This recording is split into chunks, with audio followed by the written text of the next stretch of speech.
Your Excellency Wan Li, Ambassador of China to Côte d'Ivoire, Mr. Wan Linshen, President of the China-Africa Business Council, Professor Justin Yifulin, honorable members of the China-Africa Business Council, distinguished guests and participants, ladies and gentlemen.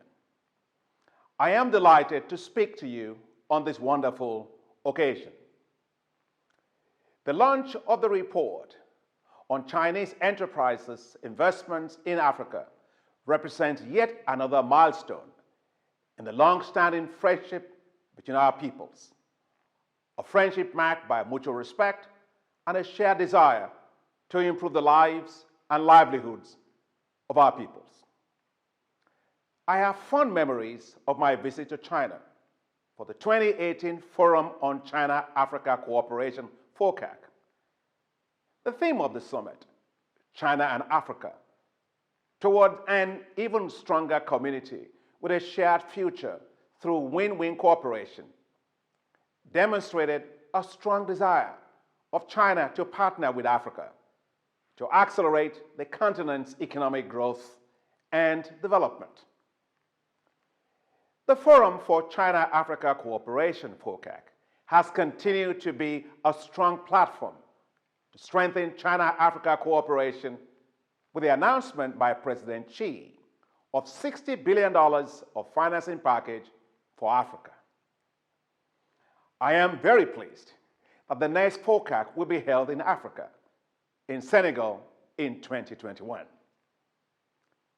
These are challenging times with the COVID-19 pandemic. The African Development Bank quickly responded with the launch of a $10 billion crisis response facility to support African countries. The bank also launched a $3 billion Fight COVID-19 Social Impact Bond on the global capital markets, the largest ever US dollar-denominated social bond in world history. Such is the passion and commitment of the African Development Bank to ensuring that Africa tackles this pandemic and recovers its growth and development trajectory. I wish to thank China for its support in tackling the pandemic. China provided $280 million of COVID-19 related aid and support, including equipment and protective wear for medical personnel. China is also providing vaccines to 19 African countries. Thank you. African economies will recover from the pandemic.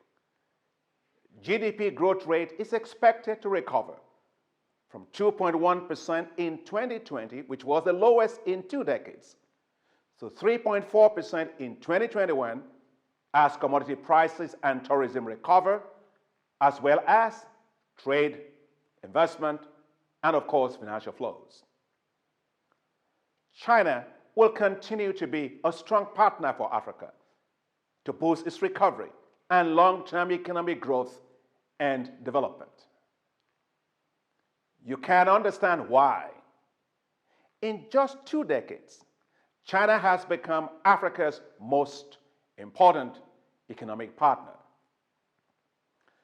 China's trade with Africa increased by 20 times in the last 20 years. China's foreign direct investment in Africa also increased by 100 times during the same period to reach $49 billion by 2019. Currently, China's foreign direct investment stock stands at $100 billion. Despite the challenge posed by the COVID-19 pandemic, China and Africa trade was close to $180 billion by December of 2020. Increasingly, African businesses are seeking business partnerships with China. In January 2021, Mauritius launched a free trade agreement with China, making it the first by an African country.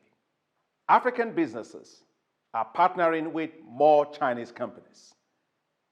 Over 400 African businesses from 40 countries participated at the China International Expo for the past 3 exhibitions.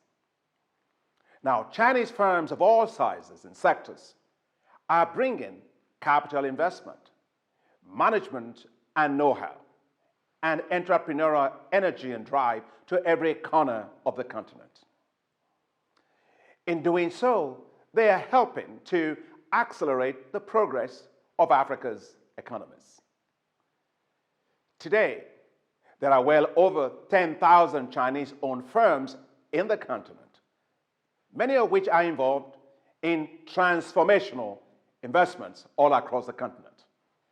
Investments such as shoe and leather, textile and garments, and of course pharmaceutical companies in special economic zones of Ethiopia, where they are helping to diversify economies, transfer technologies, and build skills quite rapidly, while creating thousands of jobs, especially for women.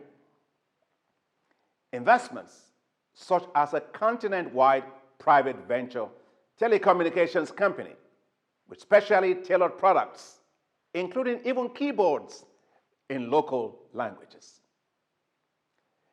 Investments such as state-of-the-art ceramic tile factory outside of Nairobi, Kenya, constructed in just 8 months and run by Kenyans.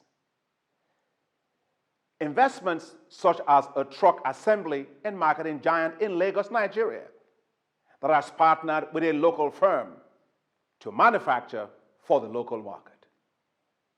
Now, these are the kinds of investments that Africa needs more of. These are the kinds of investments that can help us to thrive.